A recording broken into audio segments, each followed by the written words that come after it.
Дубайга барып bir атна ял итеп кайтырга кем теләмәс, өстәвенә юллама бәясе 10 мең торганда. Әмма бушлай сыр капканда икәнен онытып җибәрәбез шул.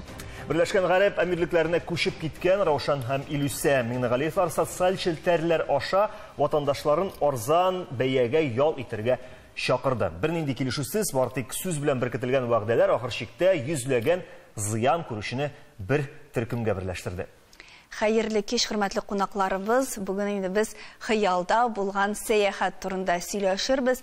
Динә, иң беренче сорауны сезгә бирәсем килә, чөнки белгәнемчә, сез менә иң беренчеләрдән булып, әлеге проблеманы халыкка җиткергән блогер. Нәрсәдән башланып китте? Бәлки кемдер мөрәҗәгать иткәндер сезгә. Сезгә каян килде менә бу темага кызыксыну? Мин үзем эксперт-блогер буларак, инде әлбәттә Илүсә белән Раушанны беләм. Аларны февраль айынан башлап күзәтеп торам. Алар вакытта Дубайга күчәргә җыеналар иде. Шул вакытта ук инде алар үзләренең подписчикларына фатирларга, машиналарга нигә ябышып ятасыз, сатыгыз, әйдәгез безгә, безнең белән бергә китик Дубайга, анда якты, мул тормыш төзип дип мөрәҗәгать иттеләр. Шунда ук миңа подписчиклар, минем подписчиклар миңа яздылар да, кемнеңдер апайы китәргә җыенды машинасын сатып, зур кешеләрдән 48 яшьлек апалар да миңа язып, динәшин микән, барык микән дип яза башладылар. Шул вакытта туры эфирларны мин башлап җибәрдем. Ул вакытта без аны туктатып калдык. Бу кайсы айда? Февраль аенда. Китмәделәр димәк ияреп. Китмәделәр аларга ияреп. Анда бер төркем блогер гына китте, бер Азнакайдан бер семья, алар һәм Казаннан бер семья. Казаннан бер семья әнисе белән 3 баласы ул кайтты бер атнадан соң, Азнакайдан бер ярты айдан соң кайттылар. Башка бер кеше дә бармады. Аннары аларның блогында күп төрле шундый тузга язмаган фикрләр и бизнес идеялар, тәкъдимләр дә чыкты. Алар фабрикада ашмакчы булдыралар. Аның өчен аларга 3 миллион сум кирәк иде. Алар аны подписчиклардан прям сториста сорадылар. Бирегез безгә акча, без сезгә 10% айга түләп барырбыз дип. Ләкин бирмәгәннәрдер инде. Сәяхәт тарихы кайчан башланды менә? Февраль аенда. Сәяхәт майда. Майда башланды. Мин башта инде карап тордым. Чөнки мин кеше турында начар уйларга яратмыйм. Бизнес башлаганда бит инде һәрбер, үзем бизнес башлаганда әзрәк в ущерб эшләвен дә инде беләм дә. Бәяне төшерүдә күзәтелә. Минем фикрем буенча бәя артырга тиеш иде. Ул киресенчә кими башлады. Алар 40 меңнән башлаганнар иде, аннары 10 меңгә төште. Һәм инде август аенда аннары миңа яза башладылар. Подписчикларым, что ишеп китмибез дип, безнең сәяхәт. Димәк, сез Шаңсуга башлау, беренче чиратта шушы путевканы алып, ұша алмағаннар сезгә мөрәҗәгать иткәннән соң башланды, әйме? Сезнең күзәтүдән генә түгел, ниндидер инсайд мәгълүматтан түгел, димәк, сезгә беренчел зыян күрүчеләр үзләре яздылар, сез Шаңсуга башладыгыз. Юк, беренче булып чыкты Илүсә белән Раушан үзләренең сторисларына шундый рәсем куйдылар. Без аларга сорау сорадылар, ничек шундый турлар була ала? Алар әйттеләр, без шундый добрые души, мин аларның сүзләрен әйтәм. Мы такие добрые души, 70-90% оплачиваем мы за вас. Шунда инде минем фикрем сразу килде, потому что мин бит аларны беләм, алар монда бер нәрсә юк иде. Нинди аларның бер кешенең турлары да 130-150 меңгә төшә. Безнең бит мисал да бар инде, менә барып кайттылар 68 мең 4 кешегә. Аларның билетлары, Илүсәләр җибәргән билетлары, бер якка 200 мең, икенче якка 220 мең тора. 420 мең. Аннары трансфер, ашау, җибәрдә, яшәү 550 меңгә торган путевканы алар 68 меңгә сатканнар.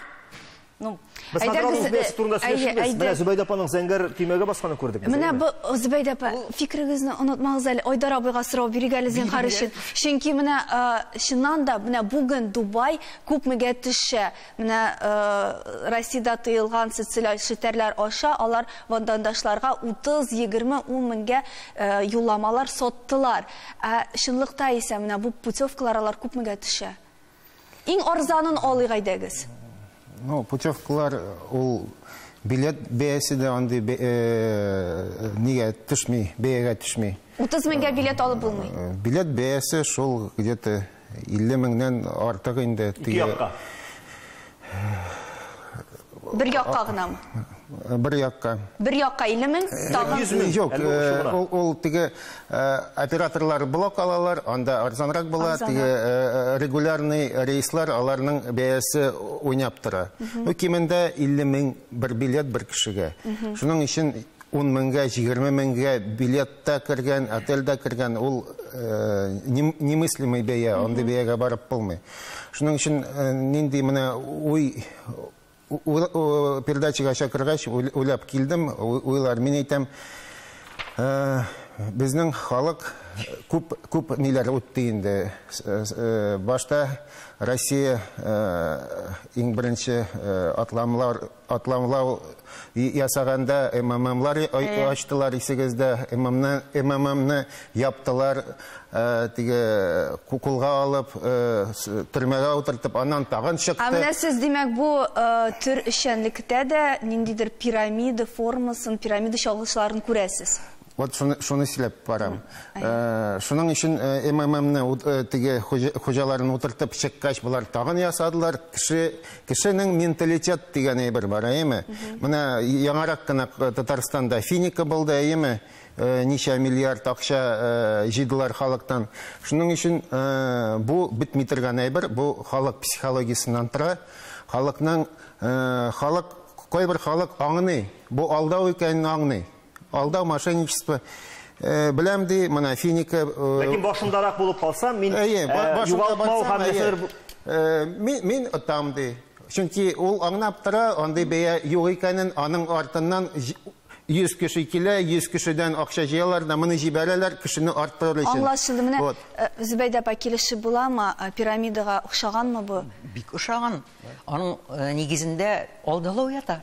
Пирамиданың да, моның да нигезендә алдан ук алдалау ята. Менә бу балалар барысы да аны караганнар, үзләре блогер буларак инде, үзләре хәбәрдар кеше буларак, алар баштан ук сөйлиләр. Алар сөйләгән сүздән уже аларның тегеләрне машиниклык өчен хөкем мәскәмиясенә утыртырга беренче адымны атлаганнары беренче көннән үк билгеле уже. Беренче аларның мөрәҗәгать итүеннән үк билгеле.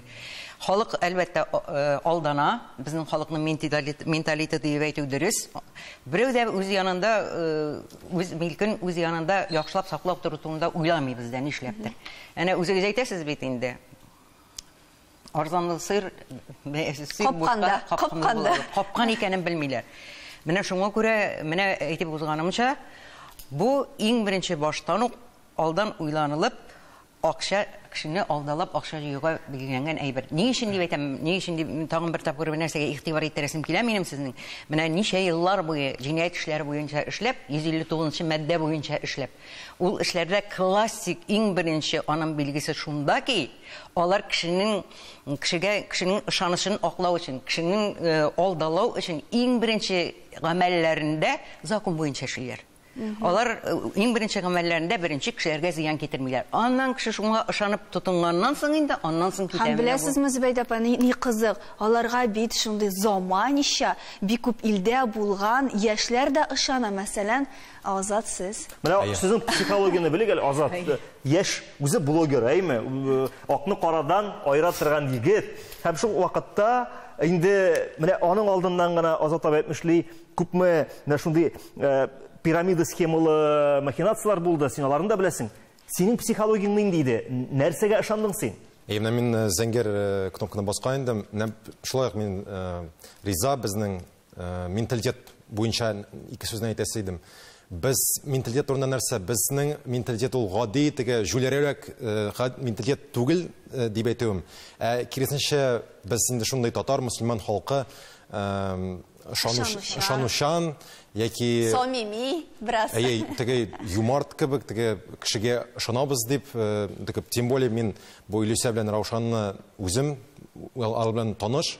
Шуңа күрә инде шулай ук Мәдинә кебек май аеннан күзәтеп барган идем бу тарих теге. Менә сез алар белән таныштыйсыз. Алар бу адымга үзләре бара алганмы икән? Менә ничектер, я бу ниндер ялгышлык, нәрсә бу?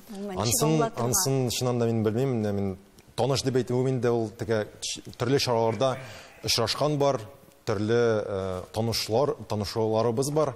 Шуңа күрә ышану дип, шулай килеп чыкты инде ул ышану. Яки менә нәрсәгә танышандым, бу ниндер промо акция кебек дип инде менә шул күзәтеп барганым. Төрле кешеләр килә, төрле кешеләр ял итә Дубайда. Шуңа күрә инде алып карарга булдык.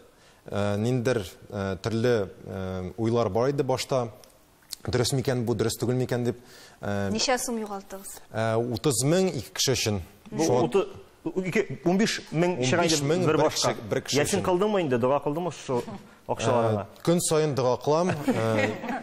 Менә без хәзер шу урында рекламага бүленеп алырбыз. Рекламадан соң чыннан да Луиза башлаган теманы, ничек алар шушы идеяга килгәннәр, бу очраклыкмы, бу алдан планлаштырган зур аферма, бу хакта да сөйләшербез. Эксклюзив интервьюбыз да бар.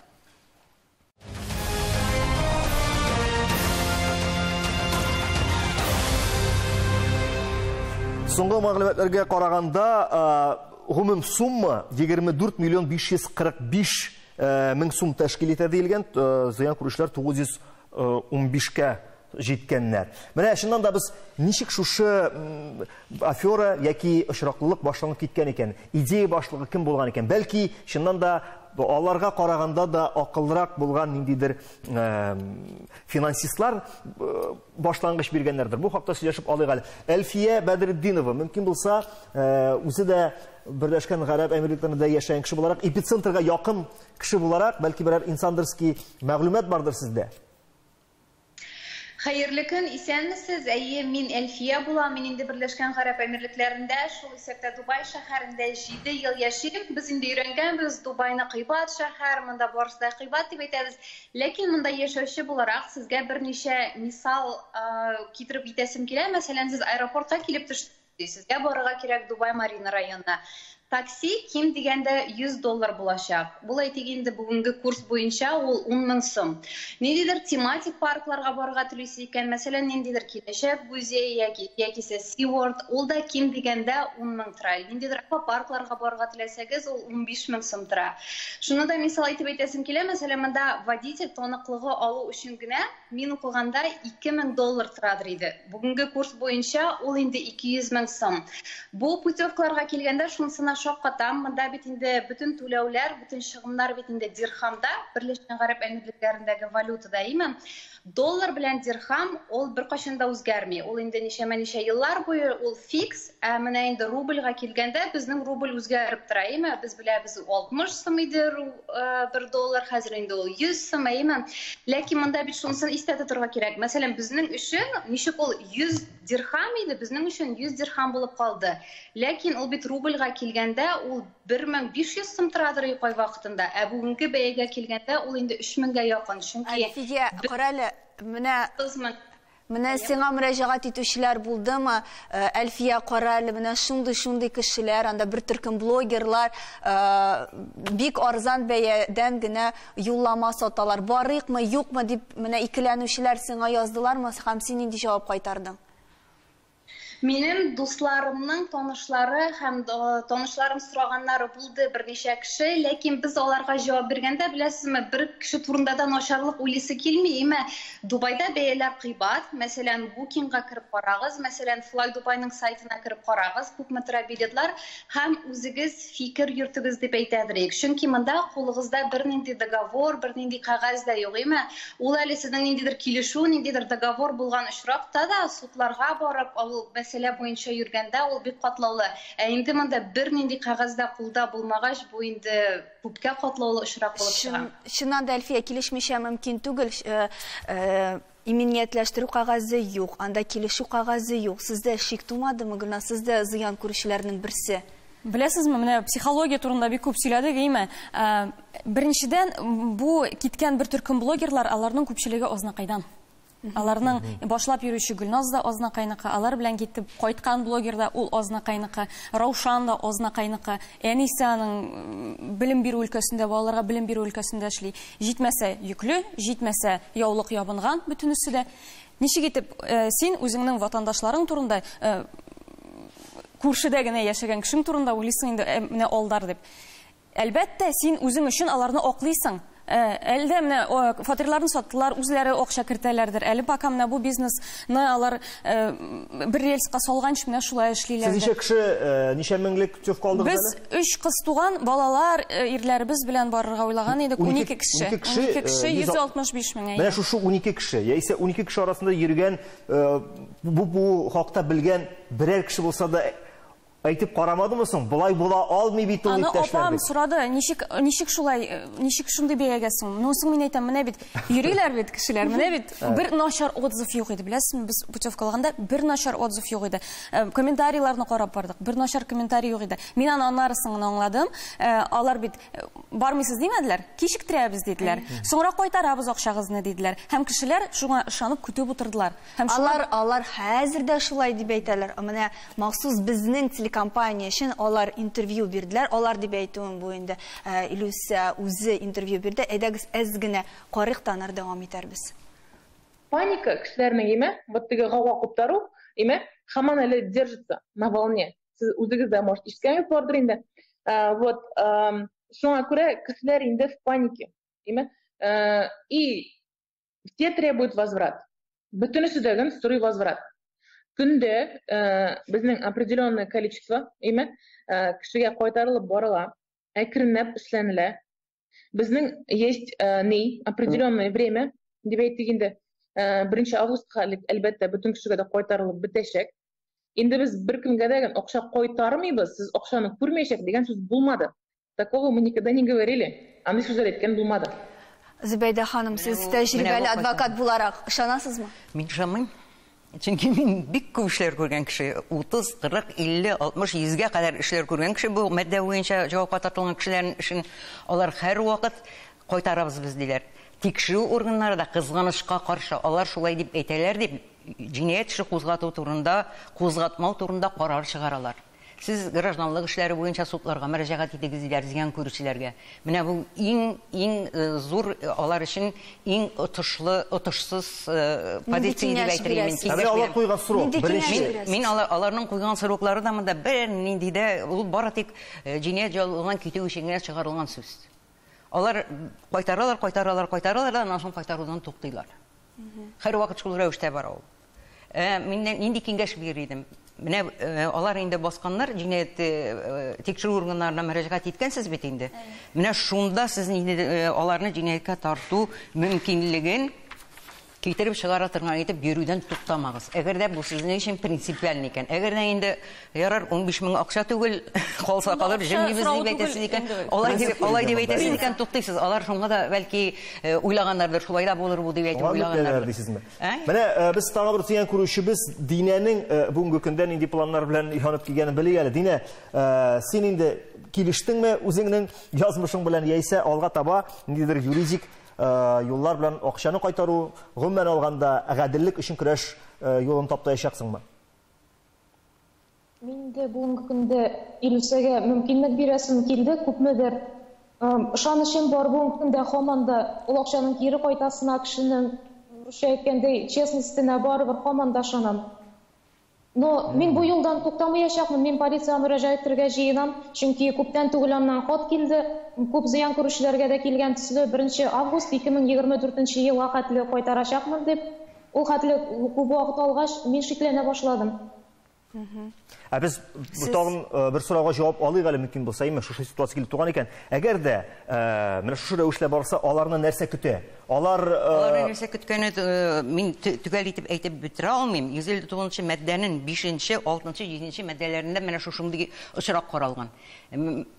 Эшмәкәрлек өлкәсендә кешеләрнең алдау юлы белән Үзләренең килешү буенча телдән мул язма килешү буенча алган вазыйфаларын үтәмәгән өчен.